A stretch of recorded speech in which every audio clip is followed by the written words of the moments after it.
Hello everyone. This time we will now learn how to divide any two polynomials. So simply, we're trying to divide now a polynomial by another polynomial. So previously in our second lesson, it's all about dividing a polynomial by a monomial. This time, a polynomial can be divided as well with a binomial or a trinomial or even terms with more than 3. So let's have an example. Example 1. Divide 6x squared plus 7x plus 3 by 3x plus 2. So as you see here, 6x squared plus 7x plus 3 is our dividend, and there are three terms. 6x squared is our first term, 7x second term, third term is 3. Then we're dividing it now with a binomial, 3x plus 2. So we have several steps to follow when we try to divide this using long division. So yun muna yung matututunan natin sa grade 7 kung paano natin i-divide yung polynomials using long division. So, ano yung first step natin? Arrange the terms of the binomial and the polynomial in descending order. Insert a 0 for any missing term. So yung arrange the terms of the binomial and the polynomial in descending order, yun ang standard form natin. Yung standard expression. Ibig sabihin nun, dapat from highest, then going to the smallest degree. In our case here, 6x squared plus 7x plus 3, ito, degree of 2. Kasi yung exponent ng ating variable is just a 2 naman, so wala naman tayo needed i-add sa iba. Ito naman, degree of 1, kasi yung exponent ng ating x is 1. Then ito, walang variable, so ibig sabihin, degree of 0. So 2, 1, 0, meaning it's already in descending order or in standard form, so we're good with our dividend. Doon naman tayo sa ating divisor, 3x plus 2. Yung degree naman dito is degree of 1. Ito naman degree of 0. Okay. For now, walang missing term. So, hindi muna natin yan i-consider as a step on what we're supposed to do. So, next step is to divide the first term of the polynomial by the first term of the binomial. The result is the first term of the quotient. So, it's like saying we will be using this process just like before, wherein we put our dividend inside this half square, 6x squared plus 7x plus 3. Then ilalagay natin sa labas yung 3x plus 2 natin. So again, what we do is we divide the first term of the polynomial, to be more specific, our trinomial, by the first term of our binomial. So ito yon. So 6x squared at saka si 3x. That's our first step. So 6x squared, lagay lang natin siya parang scratch sa kabila. So siguro sa right portion ng ating sketch paper. It's like saying 6x squared divided by 3x. So paano natin makukuha ito from our previous lesson? 6 divided by 3 is 2. X squared, the exponent 2 is greater than a 1. So we put the x in the numerator, then we subtract the exponents. 2 minus 1 is 1. So ibig sabihin, yan ang ilalagay natin sa itaas. Then next, we multiply the first term of the quotient by the binomial. So that's our next step. So yung result na 2x, i-multiply natin siya sa 3x plus 2. So parang ganito yan. So label ko lang dito, ito yung unang ginawa natin. Pangalawa nating ginawa is we need to multiply 2x with our divisor, 3x plus 2. So So, ano yung ginagawa natin? Di ba? Dinidistribute natin yon 2x times 3x, then 2x times 2. So, ano yung magiging resulta? 2x times 3x is 6x squared. Okay? And then, yung 2x times 2 natin, okay, 2x times 2, parang dito lang. So, 2x times 2 is 4x. So, don't forget that you need to align the like terms, just like this. Now, let's continue. Subtract the results from the first two terms of the polynomial. Okay, that's our next step. So, supposedly, yung operation natin dito is a minus. Okay? Pero, I already told you that once the operation is a minus, we have to change it into addition para less confusing. So, yung minus, siguro i-enclose lang natin siya in a parenthesis, then lagyan natin siya ng plus sa itaas. Dito, originally, this is positive. Okay? This is positive, pero i-change natin siya into negative, yung opposite niya. At ito, from positive 4x, gagawin natin siyang negative. So if you notice, yung una dito, dapat maging 0 yan. Kung hindi siya magiging 0, sign yan na may ginawa kayong mali. Okay? Notice that 6 plus negative 6 is 0. So 0x squared is just 0. No need to write any 0 here. So we're good. Okay? So we're doing the right thing. So dito naman tayo, 7x plus negative 4x. Plus na, hindi na minus. So huwag kalimutan. 7x plus negative 4x is 3x. Then, the next step says that you need to bring down the next term. The next term of our trinomial is 3. So, yan yung ibababa natin. So, plus 3. Okay. Now, there's a clue here. If the degree of the first term of the remainder is less than the degree of the first term of the binomial divisor, then stop. If not, you have to repeat 2 and continue the process. So, ano ba yung degree ng ating binomial? Yung divisor natin. Diba yung divisor natin is yung 3x plus 2. Ito yon.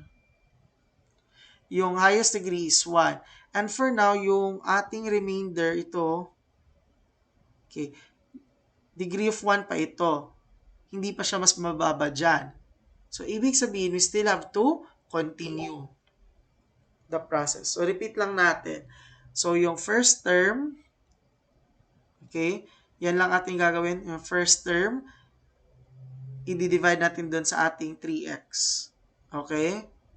So, by the way, hindi ko na lang isusulat yung step 3, step 4 na tayo.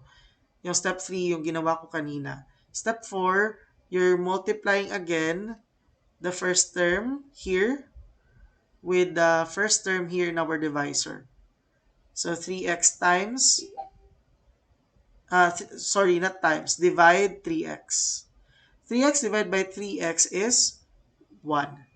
Kasi magkapareho lang yun, di ba? So, ilalagay na natin dito plus positive 1. Then, same pa rin.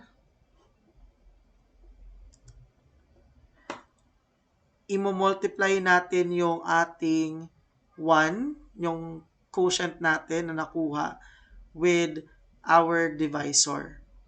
So, ibig sabihin, parang ganito yan. 1 times 3x plus 2. Yon. Ang nangyari, si 1, imo-multiply sa 3x, si 1, imo-multiply din sa second term ng ating divisor. So, 1 times 3x, so, that's 3x. 1 times 2, then, it's 2. Okay. Then, minus, so, huwag kalimutan, change sign. From minus to plus, to from positive to negative. From positive 2 to negative 2. So if you notice, 3 plus negative 3 is 0. Okay, so still, it's a good sign that we're doing great. Then next is 3 plus negative 2. So, magiging 1. If you notice, 1 na ito, so meaning ang degree is already a 0. And mas mababa siya sa degree ng ating divisor na 1. So, ibig sabihin, tapos na tayo. Ito yung quotient natin. Ito yung remainder natin. At huwag kalimutan, ito yung ating divisor.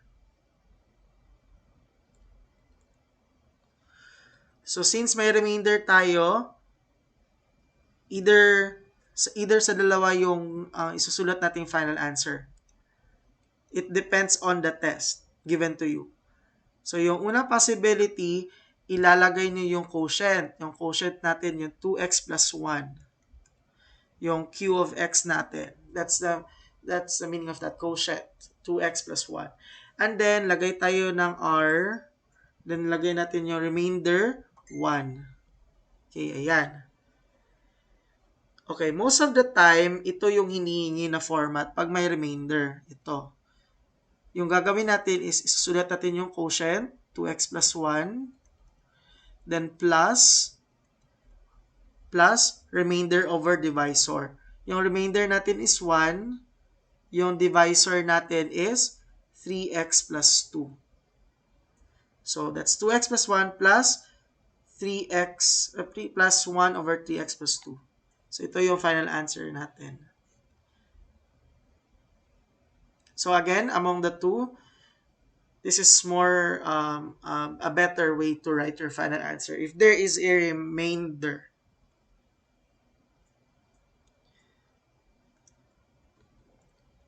Okay, let's try another example. So, divide 6x plus 4 plus 2x cubed plus 5x squared by x squared plus 2x minus 1. So again, yung first step natin is to arrange the terms of the binomial and the polynomial in descending order. And don't forget to insert a 0 for any missing term. So, ito, 6x plus 4 plus 2x cubed plus 5x squared. Ito yung dividend natin. Yung divisor is x squared plus 2x minus 1. So, identify natin yung mga degree nila so that we can check if it's already arranged in descending order.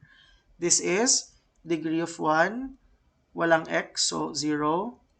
Ito, may exponent na 3. It's for the variable x. So, this is degree of 3. Ito naman, degree of 2. So, kung napapansin niyo hindi siya naka-arrange in order. So, isusulat pa natin siya in correct order. Degree of 3 yung pinaka mataas. So, 2x cubed. Sunod, okay, 2, yung degree of 2, 5x squared. Plus 6x, degree of 1, then degree of 0. Okay, dito naman tayo sa ating divisor. This is degree of 2, degree of 1, degree of 0. So, okay na siya. Walang missing term kasi kompleto naman, degree of 3, degree of 2, degree of 1, degree of 0. Okay, so wala tayong i-insert na 0. So, let's proceed to our next step. So, ilalagay natin yung 6x, yung 2x cubed plus 5x squared plus 6x plus 4 sa ilalim nito. And then, yung divisor natin, x squared plus 2x minus 1. So, ano yung unang gagawin natin? We need to divide the first terms of our polynomial and our divisor. So, 2x cubed divide by x squared. So, imagine niyo na lang parang ganito, 2x cubed divide by x squared. Ganon. So, that's 2. X cubed divided by x squared is x. So, ilagay lang natin dito 2x. Then, i-multiply natin yung 2x sa ating divisor. So, 2x times x squared, 2x times 2x, 2x times negative 1. So, ganon. So, ano yung 2x times x squared natin? It is 2x cubed. Then, 2x times 2x, positive 4x squared. 2x times negative 1 is negative 2x. Then, don't forget that you need to subtract the results. Ito yung next step natin. Pero, para hindi tayo mahirapan, change it into a plus. Minus into plus, then opposite sign of each terms here. So, from positive, positive ito, magiging negative. From positive to negative, from negative to positive. So, don't forget, the first one must be equal to 0. Pag hindi siya magiging 0, pag i-add nyo siya, merong mali sa ginagawa ninyo. So, 2 plus negative 2, 0. So, we're good. 5 plus negative 4, that's 1x squared. Or simply, x squared. Then, 6 plus positive 2x. So, hindi na siya negative ha. 6 plus positive 2x. So, meaning 8x. Then, don't forget to bring down the next term. Yung next term ng ating dividend is 4. So, yun ang ating i-bring down. Then, yung highest degree dito is a 2. And yung degree ng ating divisor is 2. So, meaning we still have to repeat the process. So, first term is x squared here.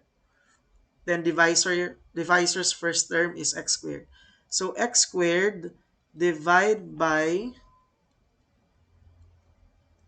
x squared is 1. So, plus 1. Then, yung 1 natin, i-distribute natin. So, 1 times x squared magiging x squared.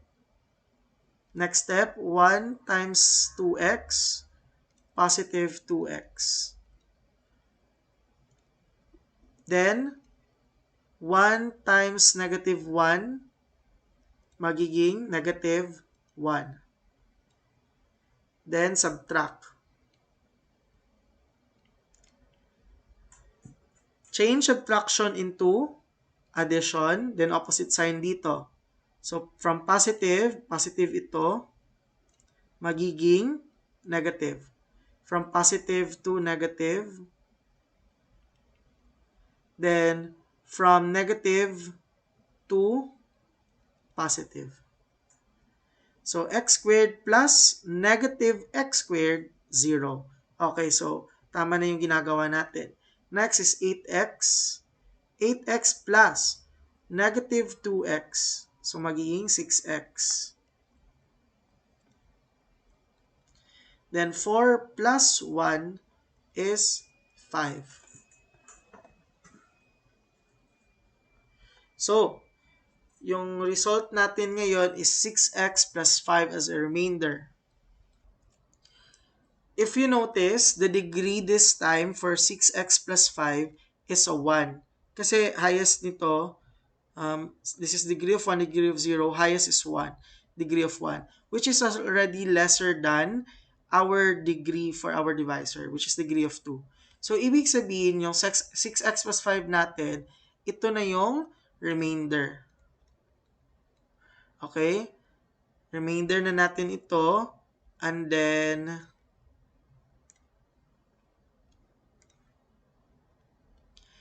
ito naman, quotient natin. At ito, divisor. So, since may remainder tayo, Okay, we write our answer in this format. So it's either of the two ha, huwag kalimutan. 2x plus 1, remainder 6x plus 5. But I would prefer this. So ito yung gusto makita ko. Pero in your practice test, both of them, okay, it's either both of them. But if wala siya sa instruction, I would prefer this one. Yung quotient plus remainder over divisor. So plus 6x plus 5 divided by x squared plus 2x minus 1. Okay, ito yung ating final answer.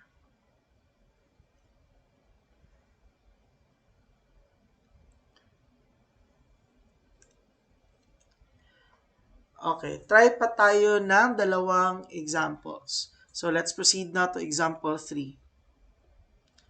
So divide negative 6 plus 4x cubed by x minus 3. Okay, so same process. Step 1. We have to arrange the terms in descending order and then insert 0 for any missing term. So yung divisor natin, ay yung dividend pala natin, is negative 6. Negative 6 plus 4x cubed. Yung divisor naman natin, x minus 3. So ito, in terms of degree of 1. Ito naman, degree of 3. So, yung highest is 3. Supposedly, ito yung unang isusulat natin for x cubed. Diba? Kasi descending order. Greatest degree first. Then you continue afterwards. But next to 3, as you see here, is 1. But in our integers, it's supposed to be 3, 2, 1. So may nawawalang 2.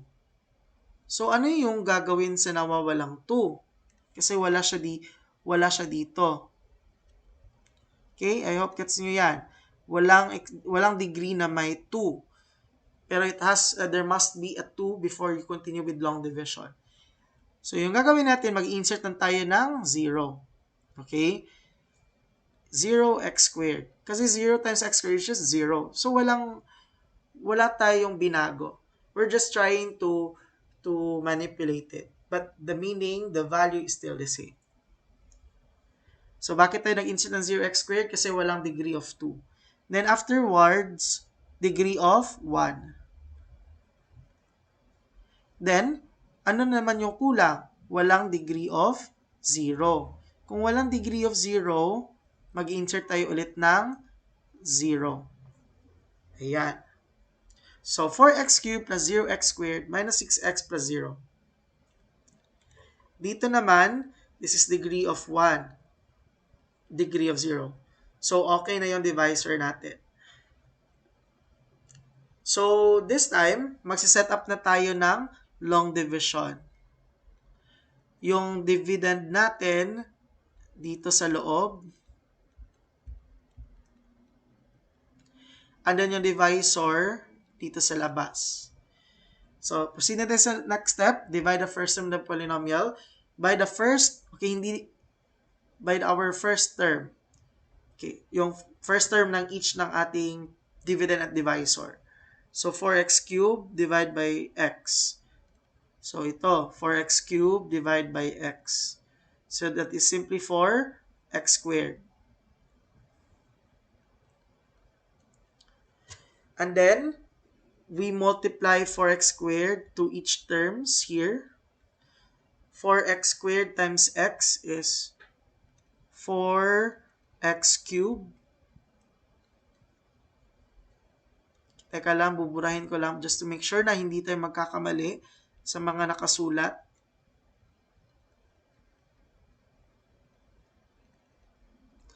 And then afterwards, 4x squared must be multiplied to negative 3.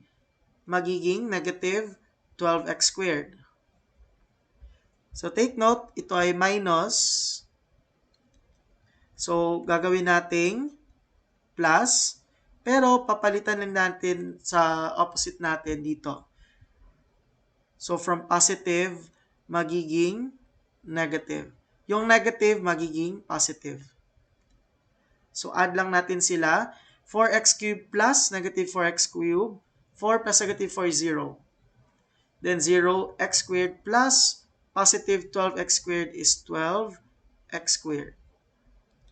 Then ano yung kasunod? Bring down the next term. Negative 6x.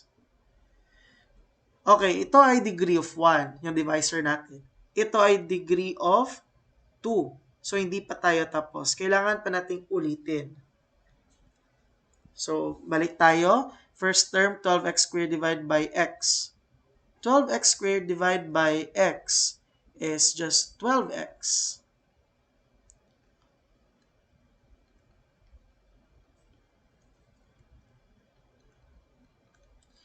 Then, yung 12x natin, i-multiply natin dun sa ating first at saka second term. 12x times x is 12x squared. Then, 12x times negative 3 is negative 36.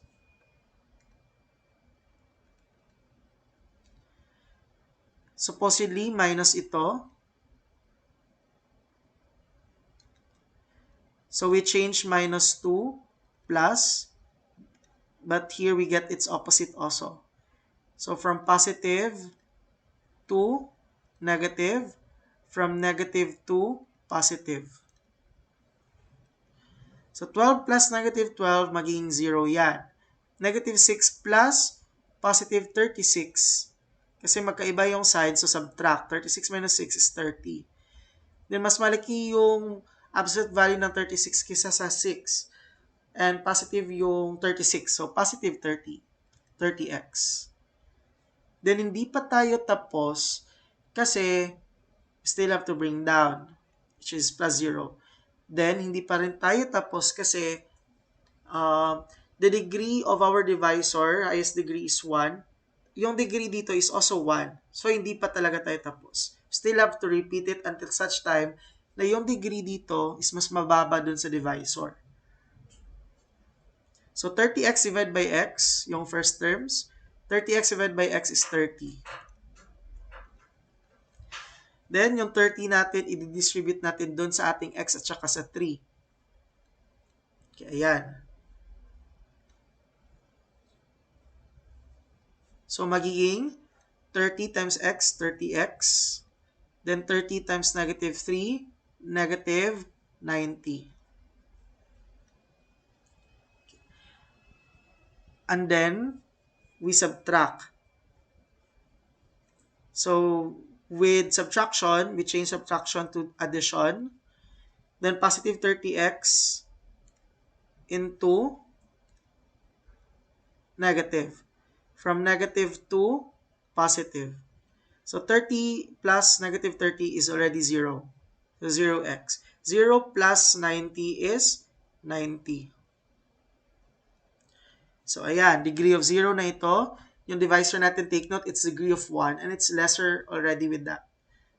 So, we write our final answer already with a remainder. Okay, so we have 4x squared plus 12x squared plus 30, remainder 90. Or yung preference ko, 4x squared quotient plus remainder over divisor. Kung negative yung remainder natin, ilalagay lang, papalitan lang natin yung plus as minus. So don't forget about that. But here in our given, this is the final answer.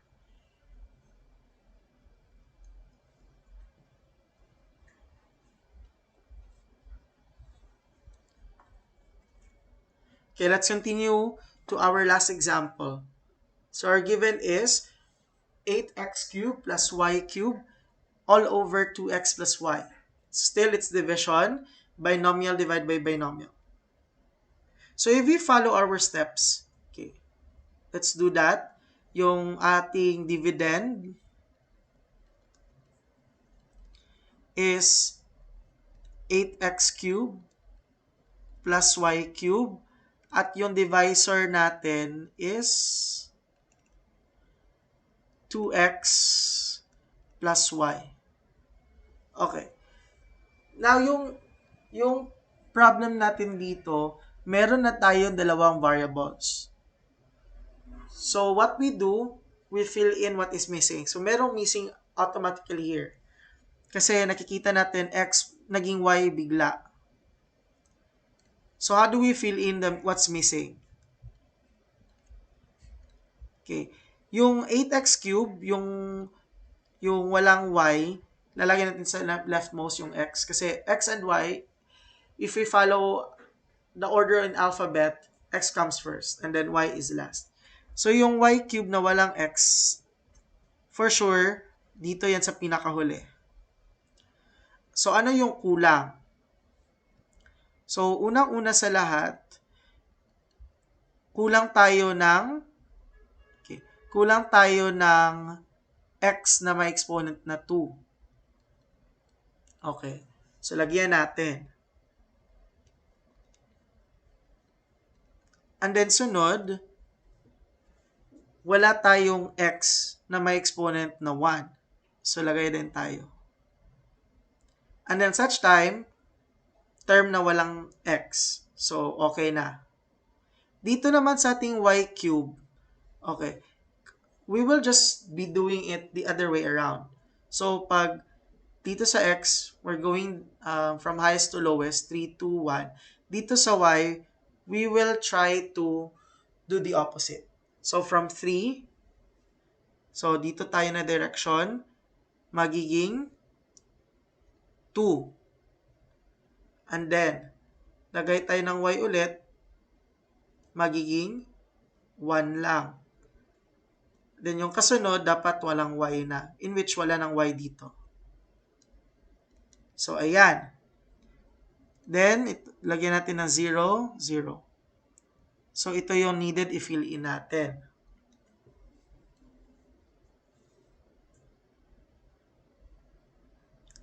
Teka lang. Parang nabaliktad ko yung dapat una yung x, then y squared. Kasi, based from the alphabet, x comes first, then y after.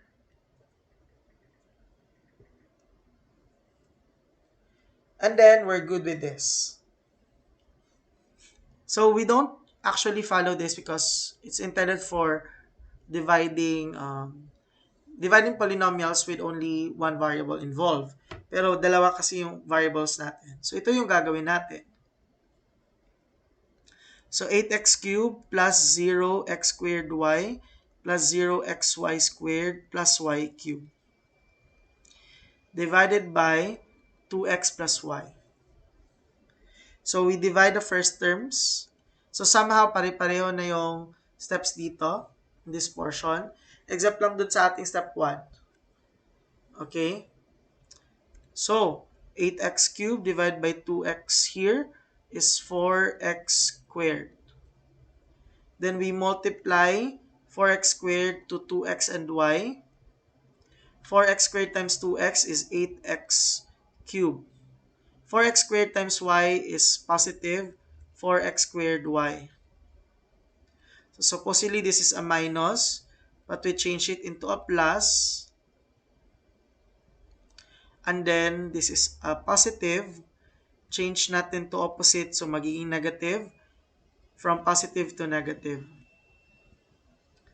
Then we add.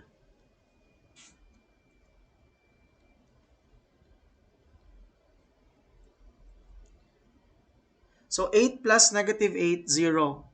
0 plus negative 4, so it's negative ha, kasi nagpalit na tayo ng sign.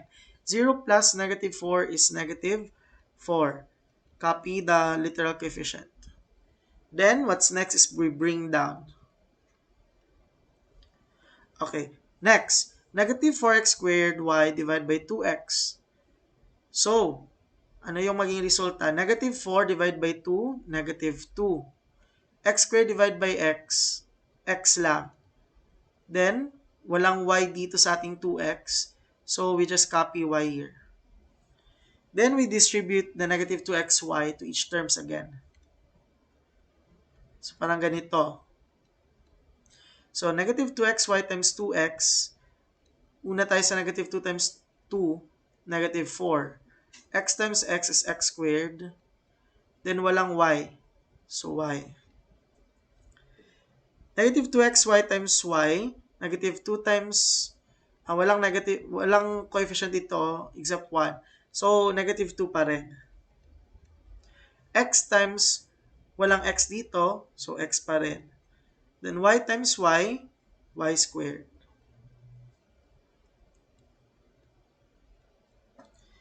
So, subtract.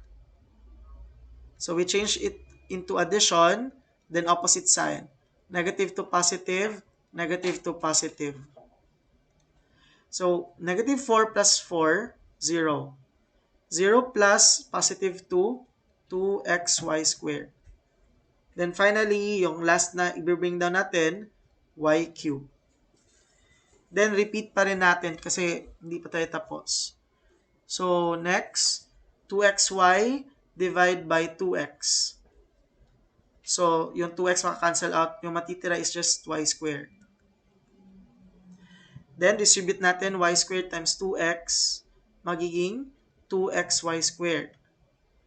Y squared times y is positive y cubed. So, subtraction siya. So, we change it into plus.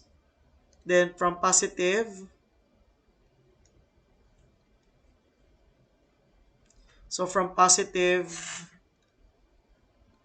change natin into negative. From positive to negative.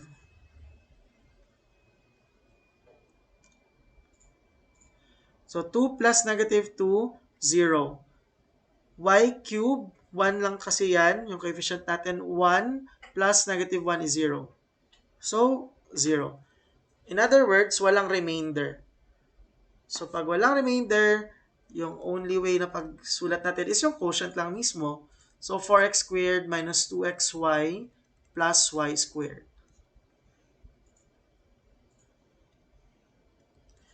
And this is our answer.